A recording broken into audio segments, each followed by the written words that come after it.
জয় গুরু। সন্তান পালন প্রসঙ্গে একজন মা আর পরম পূজ্যপাদ শ্রী শ্রী আচার্য দেবের মধ্যে কথোপকথন। একজন মা একদিন পরম পূজ্যপাদ শ্রী শ্রী আচার্য দেবকে বললেন, আজ্ঞে, আমার 4 বছরের বাচ্চা খুব চঞ্চল, ওকে একটু আশীর্বাদ করে দেন। এ কথা শুনে বাবাইদা মাটিকে বললেন, আশীর্বাদ মানে কি বোঝেন?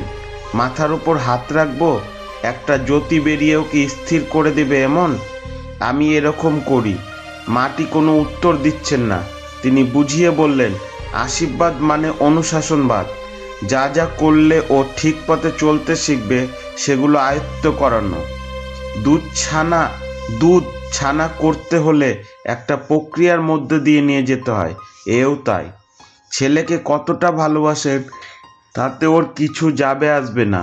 ও আপনাকে কতটা ভালোবাসে তাই দিয়ে হবে ওর ভালো হওয়া।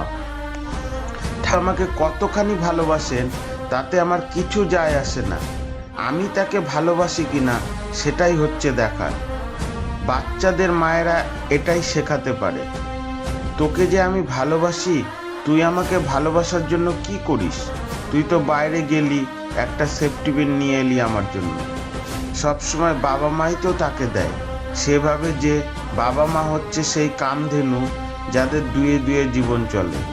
বাবা যখন ছেলেকে নিয়ে বাজার যায় তখন বলা উচিত, এলি যে, মার জন্য কি নিয়ে যাচ্ছিস? মার জন্য ভাবছিস না তো? এই ভাবনাটা শেখাতে হয়, তবে মানুষ হয়।